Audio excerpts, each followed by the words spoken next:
ജമ്മു കാശ്മീർ നിയമസഭാ തെരഞ്ഞെടുപ്പിൽ ഇന്ത്യ സഖ്യത്തിന്റെ സീറ്റ് വിഭജനത്തിൽ ഏകദേശം ധാരണയായി കഴിഞ്ഞിട്ടുണ്ട്. 90 അംഗ നിയമസഭയിൽ കൂടുതൽ സീറ്റുകളിൽ മത്സരിക്കുക നാഷണൽ കോൺഫറൻസ് പാർട്ടിയായിരിക്കും. അവർ 51 സീറ്റുകളിലാണ് മത്സരിക്കുന്നത്. കോൺഗ്രസിന് 32 സീറ്റുകളാണ് ലഭിക്കുന്നത്.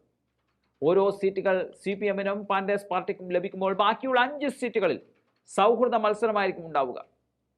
കാശ്മീർ മേഖലയിൽ കോൺഗ്രസിന് സ്വാധീനമുള്ള ചില സീറ്റുകളിൽ സഖ്യത്തിന്റെ ഭാഗമായി നാഷണൽ കോൺഫറൻസ് പാർട്ടി അവകാശവാദം ഉന്നയിച്ചപ്പോൾ അത് വിട്ടുകൊടുക്കാൻ കോൺഗ്രസ് തയ്യാറായില്ല. അതോടെയാണ് ആ 5 സീറ്റുകളിൽ സൗഹൃദ മത്സരത്തിന് കളമൊരുങ്ങുന്നത്. സീറ്റ് വിഭജനത്തിന് തൊട്ടുമുമ്പ് കോൺഗ്രസ് നേതാവായ സൽമാൻ ഖുർഷിദും സംസ്ഥാന കോൺഗ്രസ് അധ്യക്ഷനായ ഹമീദ് കർറിയും കോൺഗ്രസ് ജനറൽ സെക്രട്ടറി KC വേണുഗോപാലും ഫാറൂഖ് അബ്ദുള്ളയെ ശ്രീനഗറിലെ അദ്ദേഹത്തിന്റെ വീട്ടിൽ വെച്ച് പോയി കണ്ടിരുന്നു. നേതാക്കൾ തമ്മിൽ ഏതാണ്ട് 1 മണിക്കൂർ നീണ്ട ചർച്ചക്കൊടുവിലാണ് സീറ്റ് വിഭജനത്തിൽ ധാരണയായിരിക്കുന്നത്. ജമ്മു കാശ്മീരിന്റെ ആത്മാവിനെ തകർക്കുവാനാണ് BJP ശ്രമിക്കുന്നത്. അതുകൊണ്ട് തന്നെ കാശ്മീരിന്റെ മണ്ണിൽ നിന്നും BJPയെ ഓടിക്കണമെന്നതാണ് കോൺഗ്രസ് പറയുന്നത്. ജമ്മു കാശ്മീരിന്റെ ആത്മാവിനെ രക്ഷിക്കുക, അതാണ് ഇന്ത്യ മുന്നണിയുടെ പ്രധാന ലക്ഷ്യം.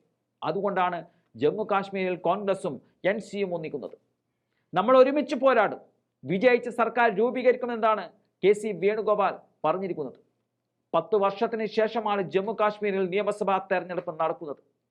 2014 അവസാനമായി നിയമസഭാ തെരഞ്ഞെടുപ്പ് നടന്നത്.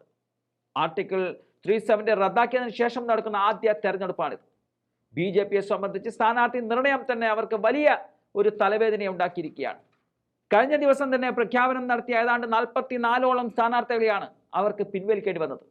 മാത്രമല്ല, വിജയ സാധ്യതയുള്ള സ്വതന്ത്ര സ്ഥാനാർത്ഥികളെ കണ്ടെത്തി അവരെ പിന്തുണക്കാനുള്ള നീക്കവും BJP നടത്തുന്നുമുണ്ട്.